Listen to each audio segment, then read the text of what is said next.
안녕하세요. 저는 30대 후반의 남성입니다. 저는 부잣집의 아내와 결혼을 했습니다. 아내랑 제가 처음 만나게 된 날은 제가 군대를 전역하고 나서였습니다. 그때 사귀던 여자친구의 친구가 바로 제 아내였습니다. 엄마 아빠가 진짜 부자라며 말하던 제 여자친구가 소개시켜 줬었죠. 그러다 몇 년의 연애 끝에 당시 여자친구가 바람이 나면서 헤어지게 되었고, 그때 다가온 게 제 아내였습니다.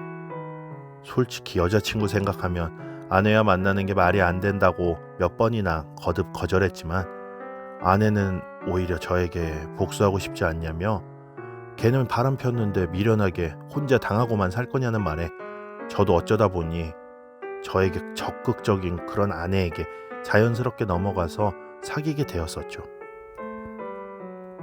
저희 집은 평범한 정도가 아니라 약간 가난한 층에 속합니다. 어릴 적 아버지가 사업하다가 망한 뒤로 초등학생 때부터 아버지 얼굴을 제대로 보지 못했습니다. 매번 공사 현장 나가신다고 전국의 공사 지역을 돌아다니셨고, 그렇게 공사 지역이 정해지면 몇 년이고 머무르시다가 내려오셔서 또 다른 공사 지역으로 발령 나가시고 하셨거든요. 고등학생 때까지도 아버지 얼굴이 가물가물할 정도였고, 어머니는 그런 아버지의 빚을 같이 갚아 나가느라 따로 식당에 나가서 매번 쉴 틈 없이 일을 하셨었죠. 저는 그때 군대를 전역하고 대학교 학비도 제 손으로 벌어야 했고 데이트비도 없었는데, 아내는 그런 제 사정을 알고는 저에게 금전적인 지원을 많이 해주기 시작했습니다. 진짜 없이 살다가 부잣집 여자랑 사귀니까 저 혼자로서는 꿈꿔보지도 못할 또 다른 세상을 사는 것 같더군요. 저로서는 상상도 못했던 해외여행이라든지, 아내가 연애 시절부터 사 모으던 명품 가방이라든지, 심지어 학교 앞에 살고 있던 아파트조차도 엄마 등 주물러주고 선물 받게 된 집이었습니다. 그게 아무리 지방이라지만 시가로 몇 억이나 나가는 아파트였는데, 일반적으로 대학생밖에 안 되는 여자친구가 그러한 비싼 브랜드 아파트를 단독으로 사서 살고 있다는 게 얼마나 제 입장에서는 기가 찰 노릇인지.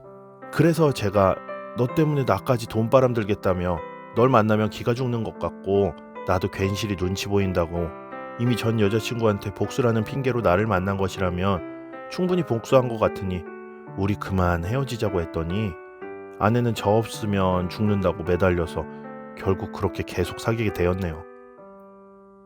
그렇게 연애를 시작하고 나서 저는 얼마 안 가 대학교를 졸업했고, 학벌이 그렇게 좋지 않았던 저는 중소기업에 취직을 하였습니다.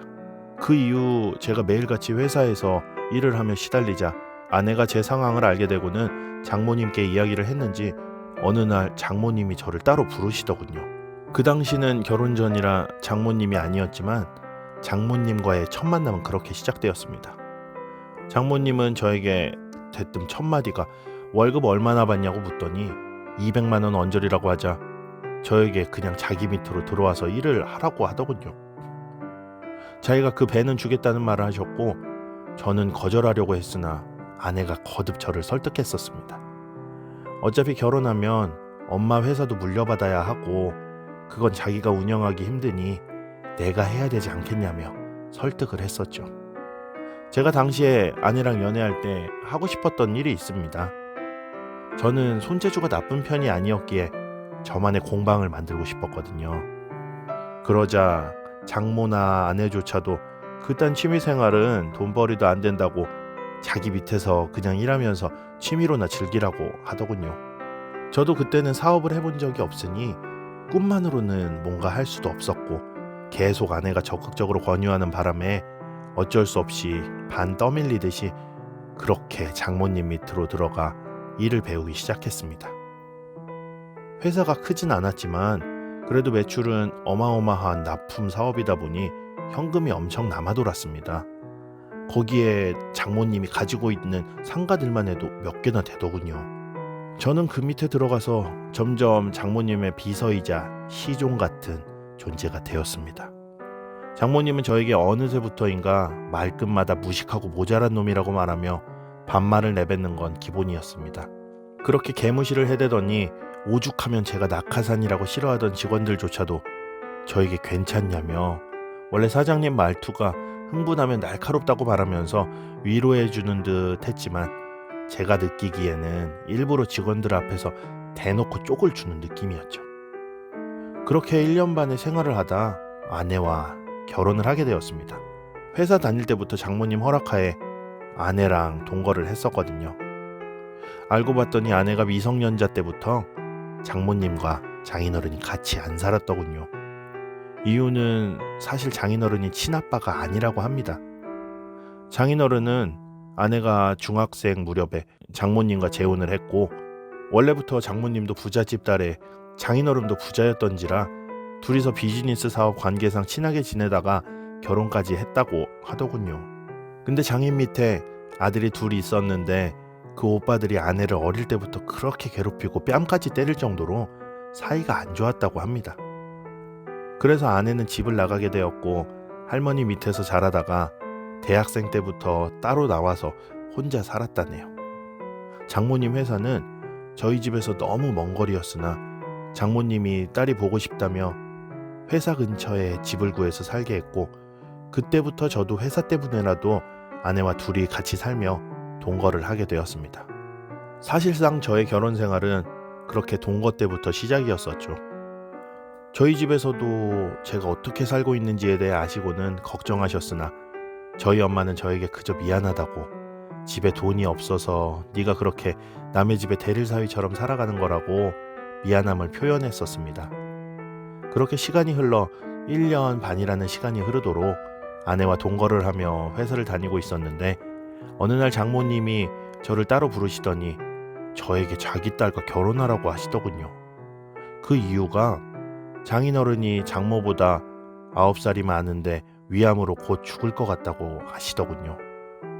장인이 죽기 전에 그래도 식장에 부모 둘 다 앉아있는 건 보여야 되지 않겠냐고 말하시는 장모님. 저는 순간 갑작스러워서 당황했지만 이미 아내와 동거할 때부터 결혼은 마음의 준비를 해놓은 상태였기 때문에 그렇게 제 나이 20대 후반에 아내와 결혼하게 되었습니다.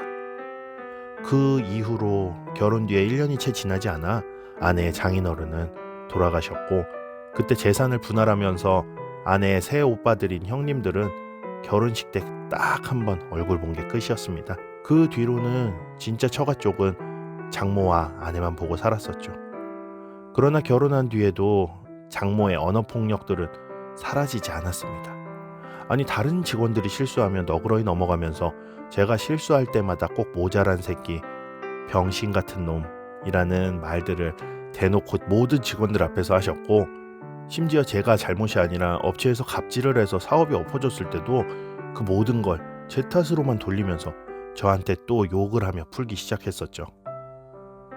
저도 그런 부분들이 참다 못해 너무 답답해서 아내한테 이야기하면 아내는 오히려 저에게 그런 거 하나 못 참느냐며 원래 다들 그러면서 참고 사는 건데 얼마나 네가 모자랐으면 장모 비위 하나 못 맞추냐고 우리 엄마가 알고 보면 얼마나 인자하시고 잘 챙겨주시는데 라는 말들을 했었습니다.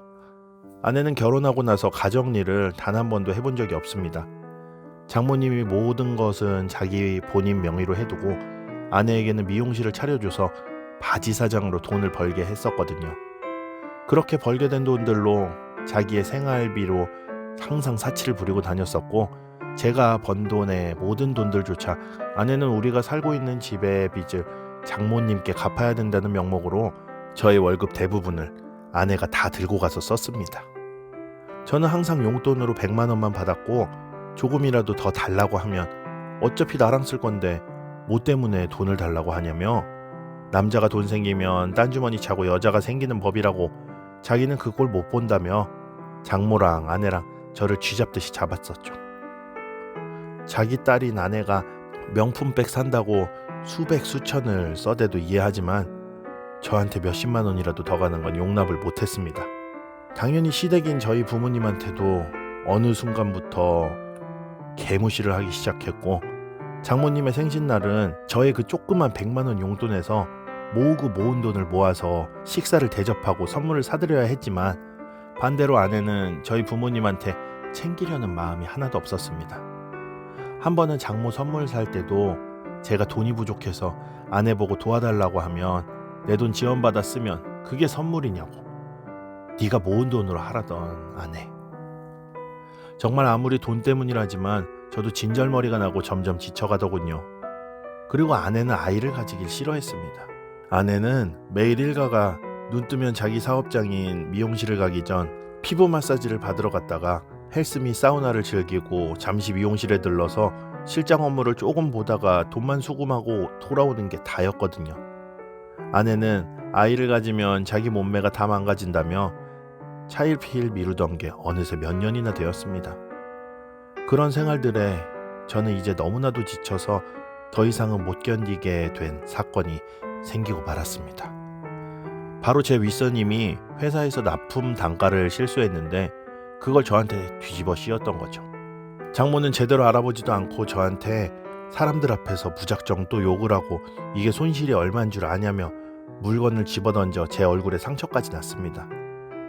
심지어 제 앞에서 니네 부모가 얼마나 모자란 인간이길래 니 같은 놈을 낳았냐는 말에 저는 참다 폭발하여 눈에 보이는 책상을 뒤집어 엎고는 2번 다시 이 회사 안 나올 거라고 소리치며 박차고 나와버렸습니다.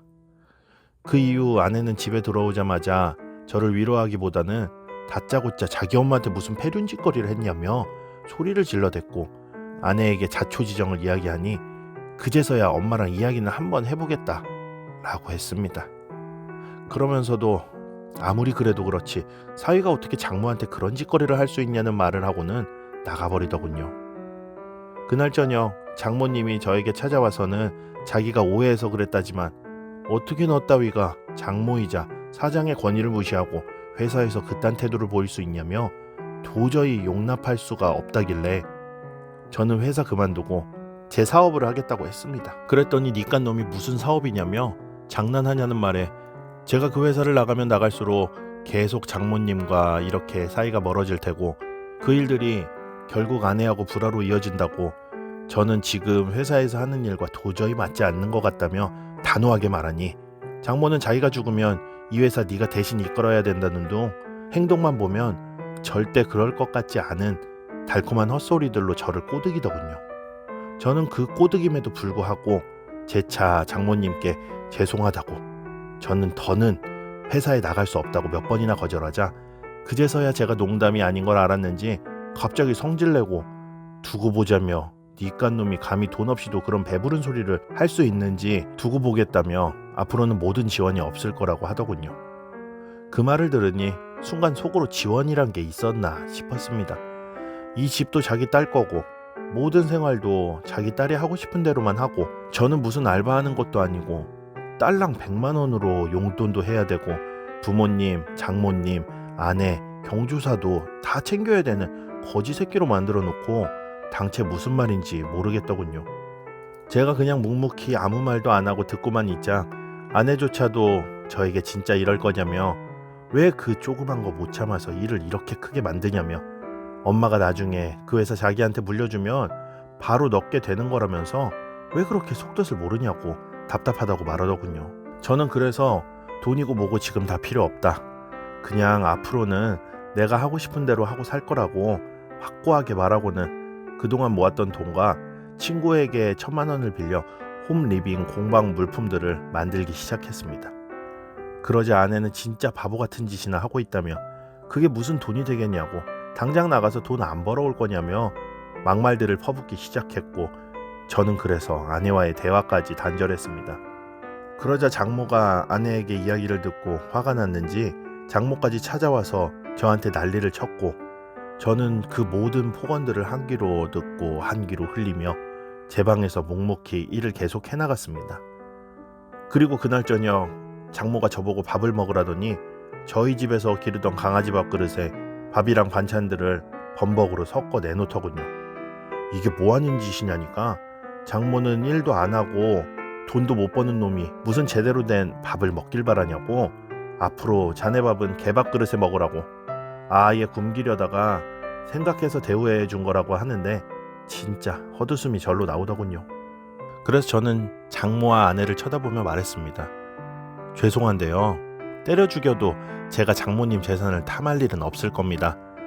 장모님 말대로 개보다 못한 제가 그 회사에 나가봤자 뭐 하겠냐며, 앞으로는 저는 제 갈 길 알아서 개처럼 우직하게 걸어갈 거라고, 아내 보고는 당신도 내가 그저 개로 보인다면 당장 이혼해도 괜찮다고 하자 장모는 당장 이혼하라며 길길이 날뛰었고, 아내는 그런 장모를 말리며 저한테 울면서 도대체 왜 이러냐고, 누구 하나 죽는 꼴 보고 싶냐며 그렇게 말하더군요. 그렇게 대치적인 관계는 반년 가까이 흘렀고, 저는 제가 만든 물건들과 안목을 바탕으로 중국 상품을 수입하고 판매하면서 매출을 올리기 시작하였습니다. 생각보다 제 상품들이 반응이 좋아 잘 팔려나갔고, 당시 친구의 조언을 얻어 해외 쪽 사이트 쇼피, 아마존 통해 판매까지 시작하자 정말 많은 돈이 벌리기 시작했습니다. 제가 정말 돈을 제대로 벌기 시작하자 저를 우려되는 눈으로만 바라봤던 아내하고는 오히려 사이가 좋아지기 시작했습니다. 아내에게 그동안 저는 기생오래비 같은 존재였는데 장모를 거역하고 제 스스로 돈을 버는 걸 보니 존경심이 든다며 둘 사이에 애도 생겼습니다. 그렇게 제가 돈을 벌고 장모에게 아쉬운 소리를 할 게 없게 되자 장모는 제가 더 마음에 안 들었는지 자기 딸에게 당장 이혼하라고 난리를 쳐도 제 아내는 듣지를 않으니 상황이 결국 포기하다시피 돼가더군요. 그때부터 장모와 저는 대면대면하게 살았습니다. 이후 8년이라는 시간이 흘러 제 사업은 진짜 커지게 되었어요. 저 혼자서 해외 수출 물량들이 감당이 안 되어 제조 공장을 만들어 물건을 찍어냈고 수출팀까지 만들어서 회사를 꾸리게 되었어요. 이제는 제가 번 돈으로 아내에게 선물도 할 수 있게 되었고 저희 부모님께 조그만 펜션, 집까지도 사드릴 수 있게 되었습니다. 그리고 아이러니하게도 제 사업이 잘 되면 잘 될수록 반대로 장모 사업이 망해갔습니다. 어느 정도로 망했냐면 갑자기 회사 세금 탈세로 인해 세무조사도 몇 번이나 받았고 그 와중에 리베이트까지 터지면서 현금 납품 물건에 대해서 수배의 과징금을 징수받아 아내의 미용실까지 날라갔고요. 장모가 해준 집마저 경매로 넘어가게 되어 팔아야 된다고 해서 제가 그 비용 다 드릴 테니 넘기라고 말하고는 이 집도 이제는 제 명의로 가지게 되었네요. 결국 장모는 실형까지 선고받아 감옥까지 들어가게 되었습니다. 그래도 아내의 엄마이니 지금도 한 번씩 찾아가고 있습니다만 이제는 장모가 저를 볼 때마다 자기 딸이 저를 만나서 너무나도 다행이라고 합니다. 여태까지 자기 주변 남자들은 어떻게 하면 한 푼이라도 자기한테 뜯어먹어볼까 생각밖에 안 하던 놈들 뿐이었던지라 자네 역시 그런 놈들과 다를 바 없다고 생각했었다고 진심으로 미안하다며 펑펑 울던 장모님. 그로 인해 저 역시 마음의 앙금은 털어버리고 그래도 어떻게 보면 장모님 덕분에 제가 이렇게 사업을 시작해서 성공할 수 있게 되었다고 아내는 제가 잘 돌볼 테니 수감생활 잘 마치고 나오시라고 말씀드렸네요. 세상만마 새옹지마라더니 저를 개처럼 취급하던 장모가 저를 이렇게 보는 날이 올 줄은 몰랐습니다. 오늘의 사연은 여기까지입니다.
오늘 사연 잘 들으셨나요?